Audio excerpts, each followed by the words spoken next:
Well, it's such a joy again to welcome each one of you for our devotion time. Thank you so much for taking your time out, and I'm sure that we had a wonderful time worshiping our living God. And this evening, we are here in the presence of God, learning more about God and giving praises to Him and fulfilling our purposes for what God has created us. So let's have a word of prayer before we begin.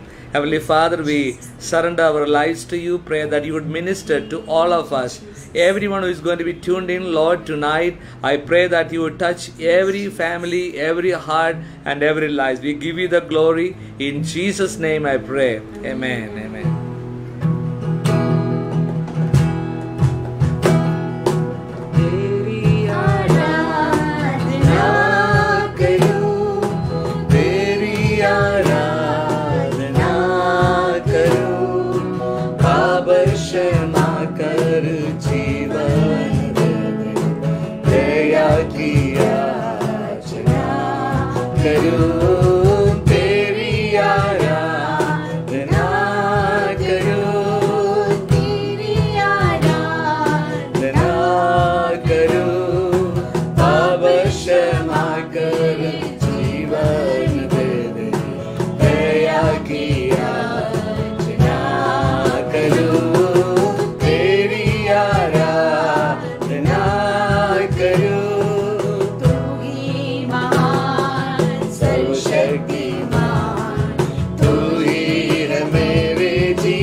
पक्षी भी करते तेरी प्रशंसा, पक्षी भी करते तेरी प्रशंसा, हर पल सुनाते हैं आनंद गारा, मेरी भी भक्ति तुझे ग्रहण हो, एक ही प्रार्थना करूं, अवश्य न कर जीवन दे दे, दया की याचना करूं, तेरी आराधना करूं, तेरी आराधना करूं, अवश्य न कर जीवन दे दे, दया की याचना करूं, तेरी आराधना करूं.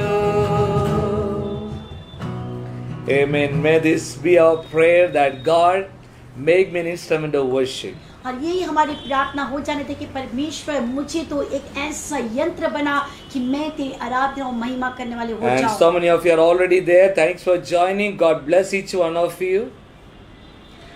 And we have Jatin, Ramkeshwar, Sally, Jen Mobley, Hikal, Suresh, and Kyle.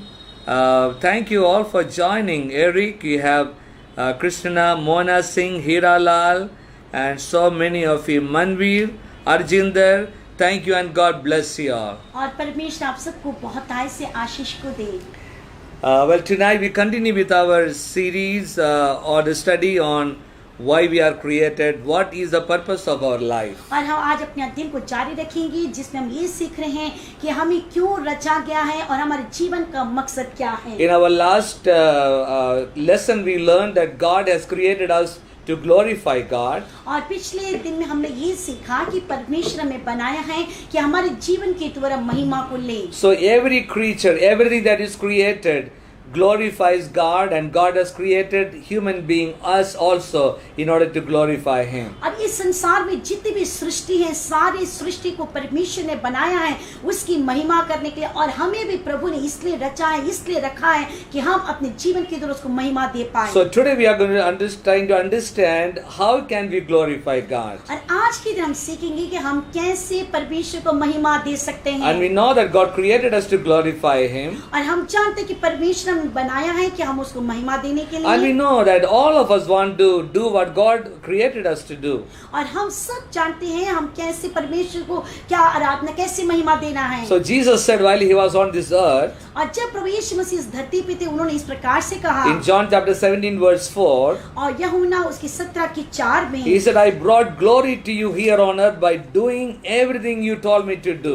और उसने कहा कि इस पृथ्वी पर मैंने तेरे लिए महिमा को लेकर आया, जो कुछ भी तू चाहता था वो मैंने तेरे लिए अपने जीवन के द्वारा किया। So Jesus honored the Father by doing what God the Father wanted Him to do.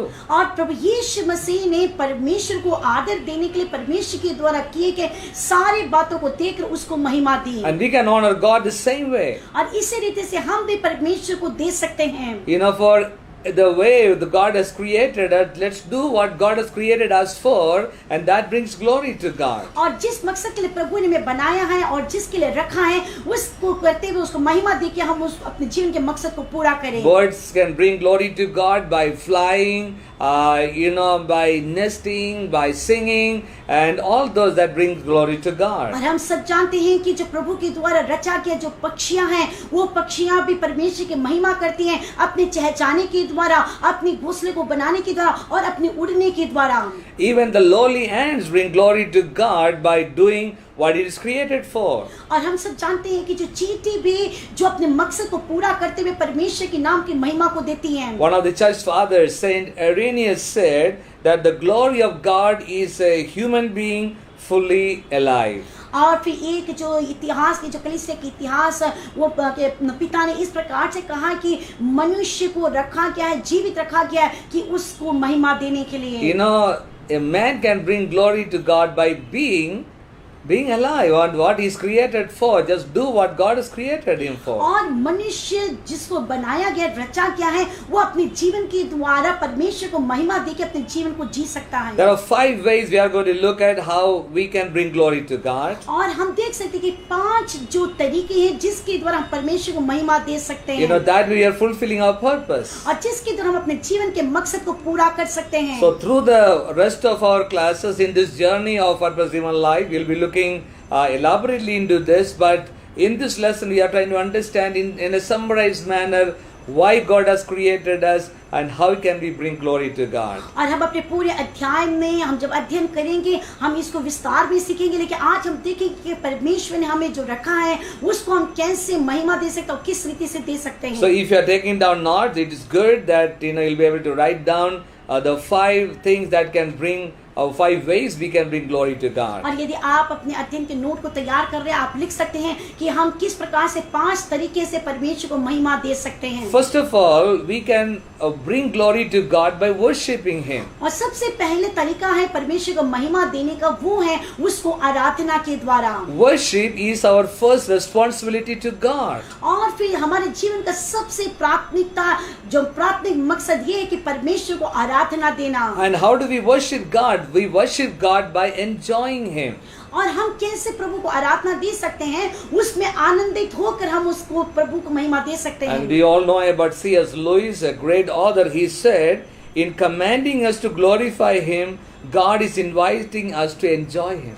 और फिर एक बहुत प्रसिद्ध लेखक जो C.S. लुइस ने इस प्रकार से लिखा है कि जो हमें जो आज्ञा दिया गया उसको आराधना देने के लिए और उसके द्वारा हम उसमें आनंदित होते हैं। Well, our God wants our worship to be motivated by our love for Him. You know, it's a thanksgiving, not a duty, but it is something out of our love for God. और परमेश्वर नहीं चाहता है कि हम उसको आराधना इसलिए दें कि वो हमारा कर्तव्य है, लेकिन प्रभु हमसे चाहते हैं कि हम उसको आराधना दें दिल की गहराई से धन्यवाद देते हुए और अपने प्यार के प्रतीक के तौर पे हम उसको आराधना देने वाले It's हो a जाएं। delight for us to, worship God, not a duty. और फिर ये बहुत ही खुश हो के प्रभु को आराधना देना है, ये नहीं है कि ये हमारी नौकरी है, ये हमारा कर्तव्य, इसलिए हम उसको आराधना दें। There's a great author who wrote 50 books, John Piper, and the latest book that he wrote was Coronavirus and Christ. और फिर एक बहुत बड़े प्रसिद्ध लेखक वाइपर जो उन्होंने 50 से ज्यादा किताब को लिखा है, उन्होंने एक किताब को लिखा है कि कोरोना वायरस और परमेश्वर के इसमें। Yeah, so what he said about worship. और उसने अपनी किताब में आराधना के संदर्भ में क्या कहा है? He says that God is most glorified in us when we are most satisfied in Him. और फिर परमेश्वर सबसे ज्यादा महिमामय तब होता है जब हम उसके आराधना के द्वारा हम अपने आप को संतुष्ट पाते हैं। So what is worship? तो आराधना क्या है? Worship is far more than praising, singing and praying. और आराधना है जो स्तुति और फिर प्रशंसा महिमा देने से बढ़कर।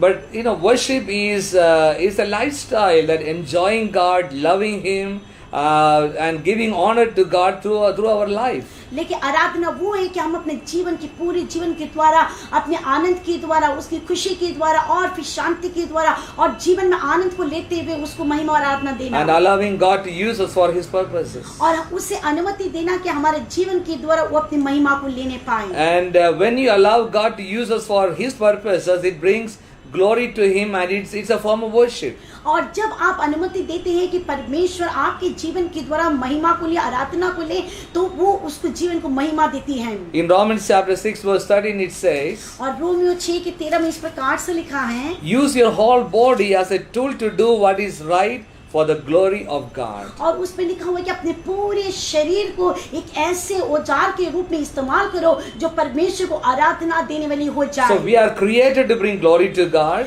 इसलिए हमें बनाया गया है कि हम उसको महिमा देने के लिए। Everything in the world, every creation in the world gives glory to God. और इस संसार की सारी सृष्टि जिसको रचा गया सब परमेश्वर को महिमा देती है। And we are trying to understand how can we give glory to और God. हम सीख रहे हैं कि हम कैसे उसको महिमा दे सकते हैं। First of all, we can glorify God through worship. और सबसे पहला है कि हम परमेश्वर को महिमा दे सकते हैं अपनी आराधना के द्वारा। And secondly, we bring glory to God by loving other believers. और दूसरा ये है कि हम परमेश्वर को महिमा दे सकते हैं दूसरे लोगों को प्रेम करके। See, when we are born again, when you receive Jesus Christ as the Lord of your life, you become a part of a family. और जब हम प्रभु यीशु मसीह को स्वीकार करते हैं और अपने जीवन में उद्धार को पाते हैं तो हम परमेश्वर के परिवार में शामिल हो जाते हैं। And we glorify God by learning how to love others in the family of God. और जब हम परमेश्वर के उस परिवार के हर एक सदस्य को प्रेम करते हैं और वो सीखते हैं तो हम ये जान लेते हैं कि हम अपने जीवन के द्वारा उसको महिमा दे रहे हैं। But that doesn't mean we should not love other people. We should love everyone because God is love, and the Bible talks about loving everyone. But in the family, there has to be an extra, effort of loving and encouraging and building up other believers. और इसका अर्थ ये नहीं है कि हम और किसी से प्रेम ना करें, इससे परमेश्वर के परिवार के लोगों को प्रेम करें, ऐसा नहीं है। क्योंकि परमेश्वर प्रेम है, हमें सभी लोगों से, सारे मानव जाति से प्रेम करना है। लेकिन एक परिवार होने के कारण हमें परिवार के सदस्य को सुधी लेना है, उनकी बढ़ोतरी को ध्यान देना है और उनको ज्यादा ध्यान देना, उनको ज्यादा प्यार करना है। Apostle John in 1 John chapter 3 verse 14, it says that our love for each other proves that we have gone from death to life. और प्रेरित यूहन्ना इस प्रकार से कहता है कि हमारे जो भाईचारे का जो प्रेम है, हम जो भाइयों को प्रेम करते हैं, वो ये दिखाता है कि हम परमेश्वर में सिद्ध प्रेम को पाए हुए लोग हैं। Apostle Paul in Romans chapter 15 verse 7 says, और फिर प्रेरित पौल जो रोमियो 15 में इस प्रकार से कहता है, it says, accept each other just as Christ has accepted you, then God will be glorified. और तुम सभी लोगों को इस प्रकार से स्वीकार कर लो जैसे मसीह ने तुम्हें स्वीकार कर लिया है। See, with all our weaknesses, with all our infirmities, and whatever weaknesses that we have got accepted as His children, it's very important for us to accept others, even though there are mistakes and weaknesses in their lives too. और हमें एक बात को समझना है कि हमारे कमजोरी में और जब हम निर्बल थे, हम दुर्बल थे, तभी भी प्रभु यीशु मसीह ने हमें स्वीकार कर लिया और अपना संतान बने, अपने परिवार में जोड़ लिया। तो हमें भी क्यों नहीं अपने परिवार के सदस्य, हो सकता है उनमें कुछ कमियां होगी, लेकिन हमें भी उससे भी अब प्रभु यीशु मसीह जैसे हमें स्वीकार किया, हमें भी उन्हें स्वीकार करना है। Jesus said in John chapter 13 verse 34 and 35, और प्रभु यीशु मसीह ने यूहन्ना सुसमाचार उसके 13 के 34 और 35 में इस प्रकार से He कहा says, है, as I have learned you, so you must love one another. By this all men will know that you are my disciples, if you love one another. और प्रभु यीशु मसीह यहाँ पे कहते हैं कि मैं तुम्हें एक नई आज्ञा देता हूँ कि एक दूसरे से प्रेम रखो, जैसे मैंने तुमसे प्रेम किया वैसे तुम भी एक दूसरे से प्रेम करो, जिससे कि सब लोग जान लेंगे कि तुम मेरे चेले हो। So we bring glory to God by worshiping Him. और हम परमेश्वर को महिमा दे सकते हैं आराधना के द्वारा। We bring glory to God by loving other believers. और हम परमेश्वर को महिमा दे सकते हैं दूसरों को प्रेम करके। And thirdly, we bring glory to God by becoming like Christ. और तीसरा हम परमेश्वर को महिमा दे सकते हैं प्रभु यीशु मसीह के जैसे बनकर।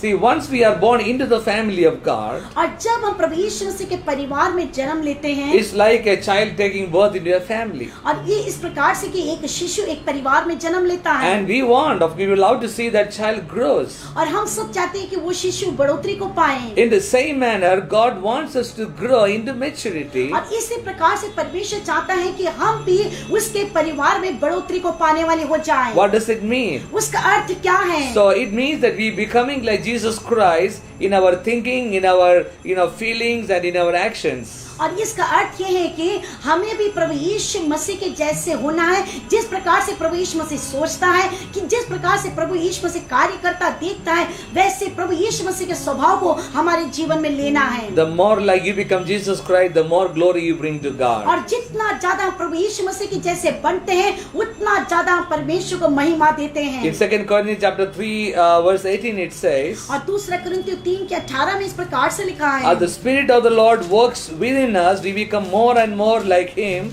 and reflect His glory even more. और उसमें इस प्रकार से लिखा है कि प्रभु यीशु मसीह जितना ज्यादा मेरे अंदर में रहता है और जितना ज्यादा वो रहने के कारण उतना ज्यादा वो दूसरे के लिए वो प्रकट होता है। And we know it's a process. और हम जानते हैं ये प्रक्रिया है। It doesn't happen in a one day time. It takes time. और ये ऐसा नहीं है कि वो एक ही दिन में हो जाएगा, लेकिन इसके लिए समय लगता है। So, but as a child of God, by reading the Word of God, by spending time in prayer and asking God for the strength, and so be in this process of growing every day in the image of Jesus Christ, that brings glory to God. और फिर प्रभु के संतान होने के कारण हम जब वचन को पढ़ते हैं, प्रभु की उपस्थिति में समय को बिताते हैं, और हम उस समय की बिताने के कारण हम उससे बहुत नजदीक हो जाते हैं, और हम उसके स्वभाव को धीरे धीरे अपने जीवन में हम लागू करते हैं। Apostle Paul in Philippians chapter 1 verse 11 says, और प्रेरित पौल फिलिपियों के पत्र में इस प्रकार से कहता है, may you always be filled with the fruit of your salvation,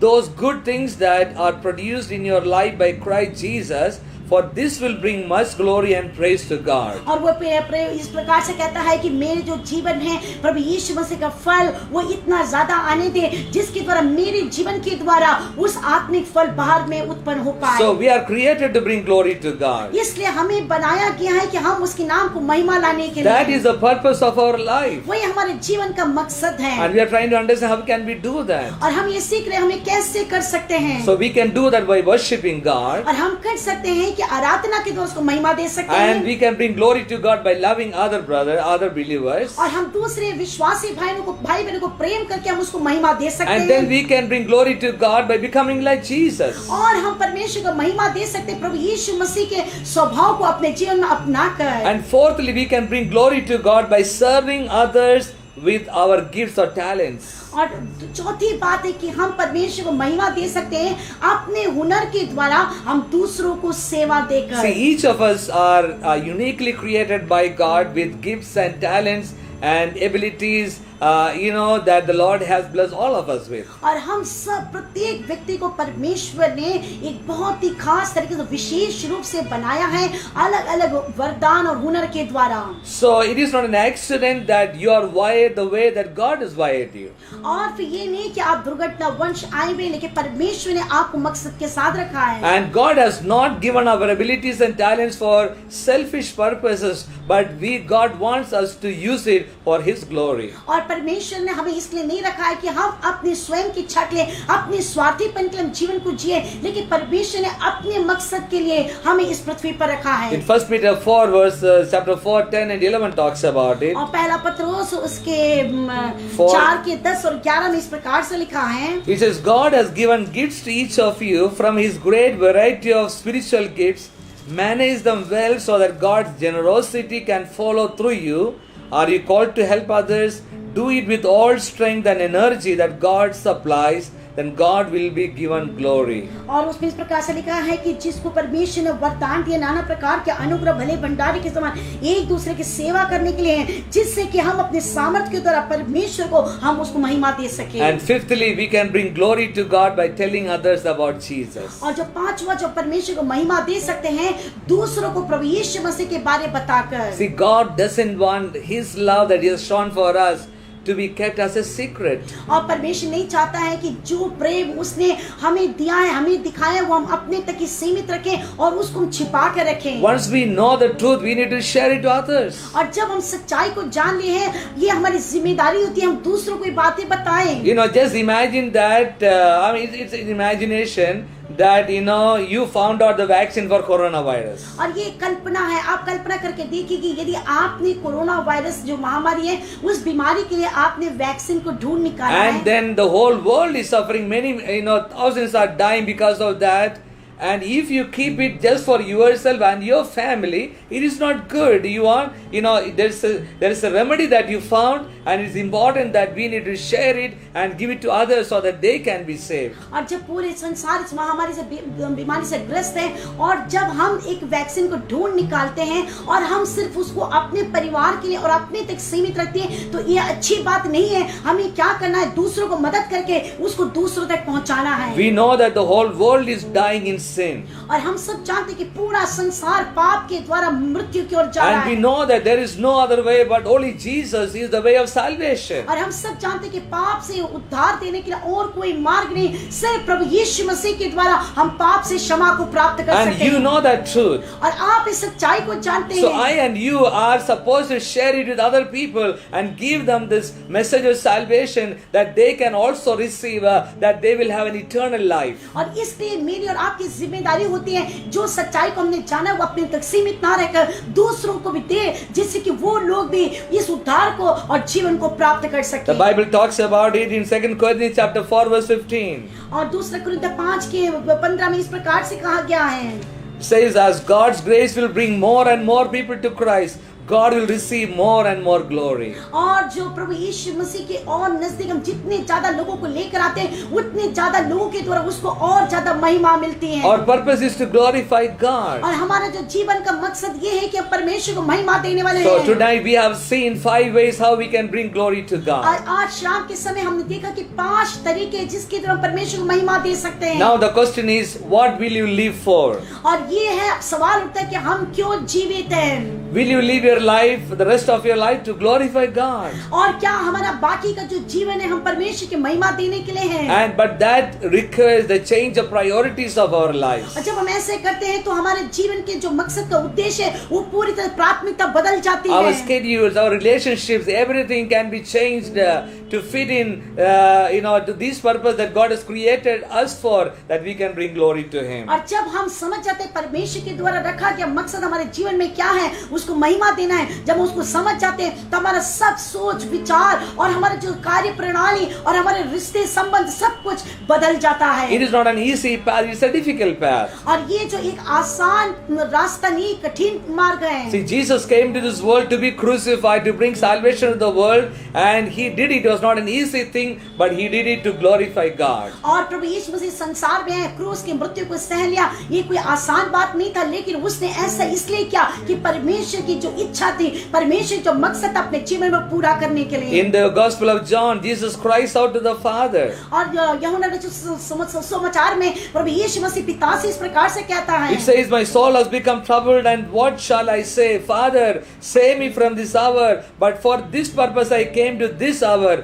Father, glorify your name. और प्रभु यीशु मसीह पिता से कहता है कि मेरा आत्मा बहुत ही ज्यादा व्याकुल है, दर्द से पीड़ित है, और जो मैं इस घड़ी को जो मैं सामना कर रहा हूँ वो मेरे सहने से बाहर है, लेकिन फिर भी तूने जो मेरे लिए मकसद रखा था इसको सहने के लिए, उसको मैं पूरा करने के लिए तैयार हूँ, जिसके द्वारा मेरे जीवन के द्वारा तुझको महिमा मिल पाए। See, there was a crossroad in his life where either he could fulfill the will of God in his life, or he could shrink from the purposes of God and live a life that would only fulfill his purpose, satisfy his life and self-centered life. और हो सकता था कि प्रभु यीशु मसीह भी इस प्रकार से कर सकते थे कि एक तरफ पर उसको क्रूस की जो मृत्यु को जो प्रभु ने मकसद के लिए रखा था उसको करने के लिए, अन्यथा उसको वो त्याग करके अपने स्वयं के लिए भी वो जीवन को जी सकता था। All of us face the same choice. और हम सब लोग इस प्रकार के चुनाव को चुन सकते हैं। But the question is, will you live a life to glorify God, or will we live a life that for our selfish interest, just to bring comfort and joy for ourselves? लेकिन चुनाव ये है कि हमें चुनाव करना है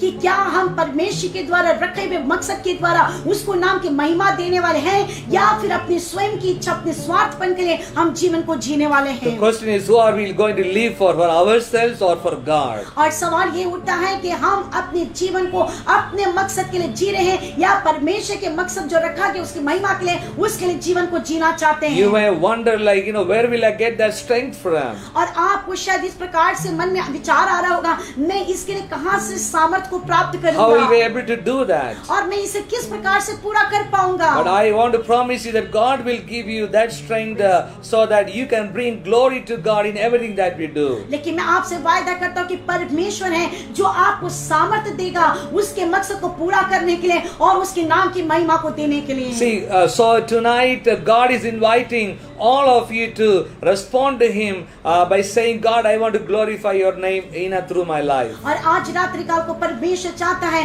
कि हम उसको इस प्रकार से उत्तर को दें, हाँ प्रभु परमेश्वर, मैं तेरी इच्छा को पूरा करने के लिए और तूने जो मकसद को रखा है उस मकसद के द्वारा तेरी नाम की महिमा करने के लिए मैं तैयार हूँ। And that is the only way to give. That's the real life that we can live. और वही एक मकसद है जो मैं वास्तव में के जीवन को दे सकती है। And all other life living, just to enjoy or living for selfish interest, it's just existing in the world but not living a real life. और अन्यथा जो कि दूसरा जो जीवन है जिसमें हम अब उसके मकसद को पूरा न करके अपने स्वार्थ के लिए, अपनी इच्छा के लिए हम उस कार्य को करते जो हमें अपने जीवन में संतुष्टि को नहीं दे पाएगा। Real life begins then when we commit our life completely into the hands of God for the glory of God. और एक वास्तविक आनंदमय जीवन को तभी हम जी पाएंगे जब हम अपने जीवन को पूरी रीति से उसके हाथों में समर्पण कर देते And हैं। if you are not sure that you have received Jesus in your life, and tonight is the time that you can do that, so that you can begin the real life with Jesus Christ, the victorious life, living for His glory and fulfilling God's purpose that He has created you for. और यदि आज के शाम को आप निश्चित नहीं है कि आप प्रभु यीशु मसीह को प्राप्त किए हैं या नहीं के, तो ये बहुत सुंदर समय है कि आज शाम के समय आप प्रभु यीशु मसीह को स्वीकार करें और उसके द्वारा रखे गए मकसद को अपने जीवन में पूरा करके एक वास्तविक आनंद जीवन को जिए। If you are listening to me tonight through this Facebook live, my question to you is, have you accepted Jesus as the Lord of your life? और आज शाम के समय मेरा सवाल ये है, आज शाम को यदि आप हमसे सुन रहे अपने फेसबुक लाइव के द्वारा, मैं आपसे सवाल करना चाहता हूँ, क्या आपने आज तक प्रभु यीशु मसीह को अपने जीवन में प्राप्त किया है? God is giving this promise to us. और प्रभु परमेश्वर आज की शाम को हमें ये वायदा दे रहा है। In John chapter 1 verse 12 it says, और यूहन्ना 1:12 में, to all who received Him, those who believed in Him, He gave right to become the children of God. और जितने लोगों ने प्रभु यीशु मसीह पर विश्वास किया और उसके नाम को अंगीकार किया, उन सबको परमेश्वर ने अधिकार दिया कि उसके साथ होने के लिए। So I want to ask you this question, are you ready to accept this offer from God? क्या मैं आपसे सवाल पूछना चाहता हूँ, क्या आप इस बात को अपने जीवन में स्वीकार करना चाहते हैं? And then if you have not received Jesus, the Lord of your life, when you receive Him, that is when you really begin your real life with God, an exciting life. और जब आप जिस क्षण आप प्रभु यीशु मसीह को अपने जीवन में अपने मुंह में अंगीकार करते हैं, उसे स्वीकार करते हैं, और उसी दिन से आपका जो जीवन है एक वास्तविक आनंदमय जीवन शुरू हो जाता What है। you need to do is first you believe.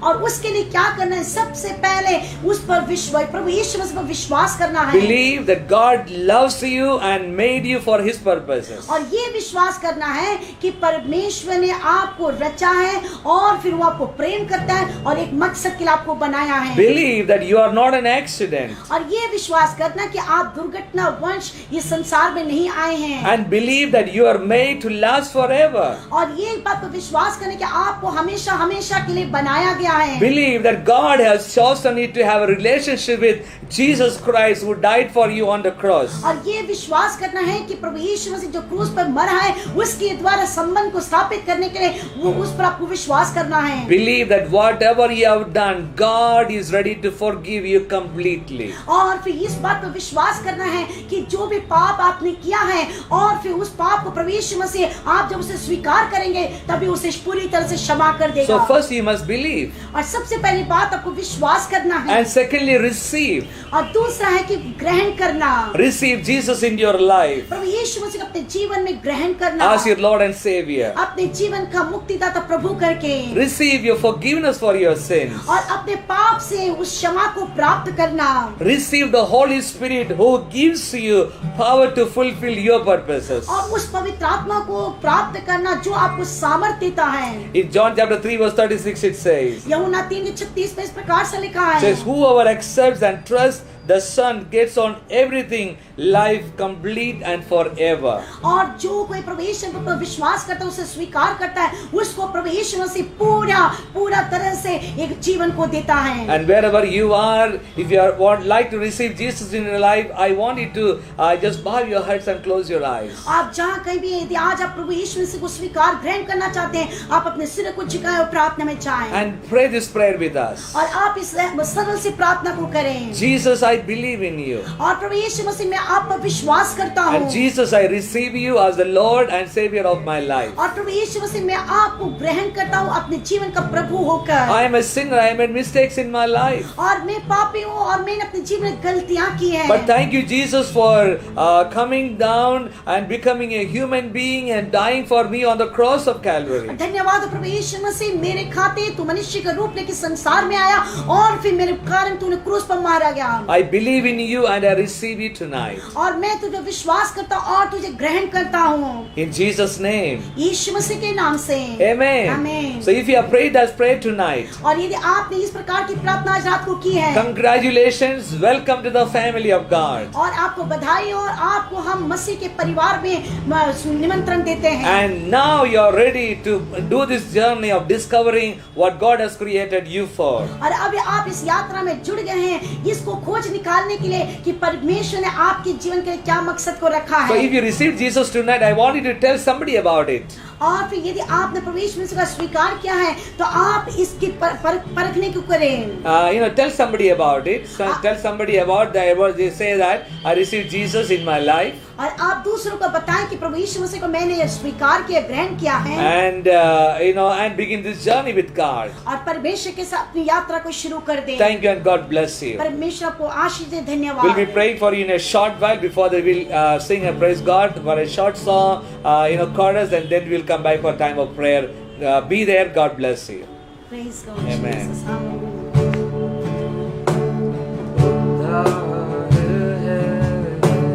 चंगाई है, रिहाई है, यीशु नाम।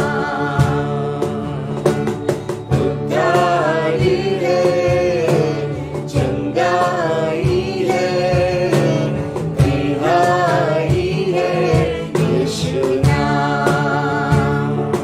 यीशु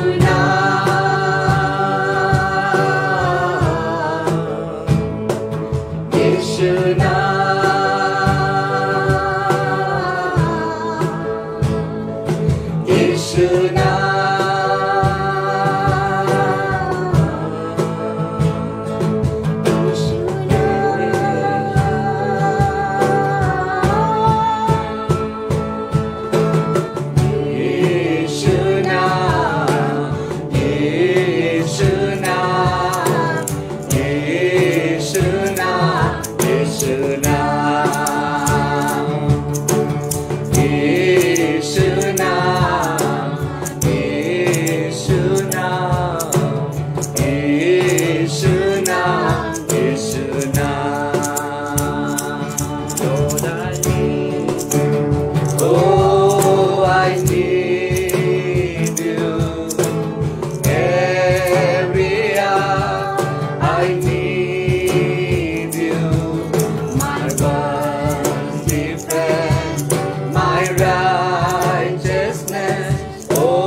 We want to pray for you tonight. आज रात्रि काल को हम आपके लिए प्रार्थना करना Our चाहते हैं। God is a prayer answering God. हमारा परमेश्वर प्रार्थना को उत्तर देने वाला प्रभु And है। once again, thank you for being there and thanks for joining. और एक और हम आपको धन्यवाद देना चाहते हैं हमारे साथ जुड़ने के लिए। You know, thank you Kiran, thank you Jacob Cherian, thank you Benjana, Dolly, Sandeep, Jaypal, Harilal, Seema Saxena, Semitsa Sichanchi, and Radhika Biz, Jatin, all of you, thank you, God bless you. और परमेश्वर आप सबको बहुत आय से आशीष को दे। Tonight we want to pray for each one of you. आज की रात्रि को हम आपके लिए प्रार्थना करना चाहते हैं। Whatever needs you have in your life. आपकी जीवन में जो भी जरूरतें हैं। See, we have these two bottles here. और हमारे पास दो पात्र हैं। One is the prayer one, and the other one is the praise one. और एक जो पात्र है निवेदन से है और दूसरा जो पात्र है धन्यवाद का And there पात्र। are only few of the prayer needs that are here, because all these were here, but they are transferred to here because the Lord has done these miracles, and so we are filling this one. So there are more. There are more and more here. और आप देख सकते हैं कि जो प्रार्थना निवेदन का जो पात्र है उसमें बहुत ही कम जो विषय है, लेकिन जो धन्यवाद का पात्र भर गया है उसका कारण यह है कि ये सब विषय यहाँ पे था, लेकिन प्रभु ने उनके लिए कार्य को कर दिया है, अभी वो धन्यवाद में बदल गया And है। this weekend also we have received many reports of God answering prayer for God's people. और पिछले दिनों में भी हमने कई जो धन्यवाद के जो प्रेस रिपोर्ट को लोगों ने हमें बुलाया। And tonight God is wanting to do that miracle in your life. और आज रात्रि को प्रभु आपके जीवन कार्य को करने जा रहा है। And we want you to send us the prayer need that we can pray over, and when God answers, let us know that we can transfer that prayer need into the praise bottle. और हम आपसे चाहते हैं कि आप अपने प्रार्थना निवेदन को भेजिए, और जब प्रभु आपके उत्तरों को दे देगा प्रार्थना का, उसको भी आप हमें बताएं, जिससे कि प्रार्थना उस धन्यवाद के पात्र में चला Shall we जाए। all pray together? आइए हम एक साथ मिलकर प्रार्थना We want to करें। pray for all these needs here, और ये सारे विषयों के लिए हम प्रार्थना and करें, also want to pray for your needs. और उसके साथ आपकी जरूरत के लिए हम प्रार्थना Some of the करें। needs are unspoken. It doesn't matter. God knows your needs. और फिर कई लोग इस प्रार्थना को नहीं बता पाए, लेकिन परमेश्वर आपकी प्रार्थना को विषय को जानता है। Heavenly Father, we thank you for your presence in every home at this time. और प्रभु परमेश्वर शाम के समय तेरी उपस्थिति हर एक परिवार में हम चाहते हैं। As your children have tuned to you, Lord, I pray that you would do many miracles in their life tonight. और हम चाहते हैं कि तेरे संतान जब तेरे साथ मधुर संबंध में बने हुए हैं और तू उनकी जरूरत को पूरा करने सामर्थी है। Jesus, I pray for all these needs that are represented here in this place. और परमेश्वर प्रार्थना करते हैं जितने भी प्रार्थना निवेदन इस पात्र के अंदर है, In the mighty name of Jesus, और प्रभु यीशु मसीह की सामर्थी नाम से, Lord, that you would meet all these needs, oh God. और इनकी सारी जरूरत को तू पूरा कर। Some of these dear ones who are not feeling well in their bodies, I pray for your touch upon them. और हमारे कुछ अजीज लोग हैं जो अपने शरीर से बीमार हैं, उनके लिए प्रार्थना उन्हें छू के चंगाई चंगाई को दे। Some of them are, Lord, struggling or infected with coronavirus. I pray that the hand of Jesus Christ may stretch forth and touch each one of them and strengthen them, O God, and give them the strength to fight against this virus. और हमारे कुछ अजीज लोग Hallelujah. Corona virus से पीड़ित हैं, प्रार्थना करते हैं प्रभु यीशु मसीह इस वक्त तो अपने चंगाई के हाथ को बढ़ा के उन्हें पूरी तरह से चंगाई को दे। Thank you, Jesus, for hearing and answering us. और धन्यवाद हो प्रभु यीशु मसीह, तूने हमारी प्रार्थना सुन के उत्तर दे दिया Lord, है। I pray for all the need that represents out there. और प्रभु परमेश्वर और जितने भी इस आवश्यकता की प्रार्थना उन सारी प्रार्थना को तेरे हाथ में हम दे देते हैं। I pray for your children, O हम God. तेरे संतानों के लिए प्रार्थना करते हैं In the name of Prabhu Jesus, यीशु मसीह के नाम से whatever needs they have, उनकी जो भी जरूरत है meet their needs in Jesus' name. उनकी सारी जरूरत यीशु मसीह के नाम से पूरी हो जाए। Thank you, Jesus, for hearing us. धन्यवाद प्रभु यीशु मसीह प्रार्थना सुनने के We लिए। give you the glory. हम तुझे महिमा देते हैं। In Jesus' name I pray. यीशु मसीह के नाम से मैं इस प्रार्थना को मांगता हूँ। Amen. Amen. Amen. God bless each one of you. परमेश्वर आप सबको आशीष दे। We look forward to see you all on Friday night at 7 p.m. और हम आपसे मिलेंगे शुक्रवार को ठीक 7 बजे बाइबल अध्ययन के दिन। God bless you. God be with you. परमेश्वर आपको आशीष दे, प्रभु परमेश्वर आपके साथ रहे। Stay safe. As you know, in Delhi, cases are increasing. God's hand is upon you, but you be careful. और दिल्ली शहर में कोरोना वायरस की जो केसेस बढ़ रहे हैं, अपने आप को सुरक्षित रखिए, प्रभु आपको सुरक्षा दे, आपके साथ रहे। We love you. Be safe and God bless you. हम आपको प्रेम करते हैं, प्रभु आपको आशीष दे। Amen. आमीन।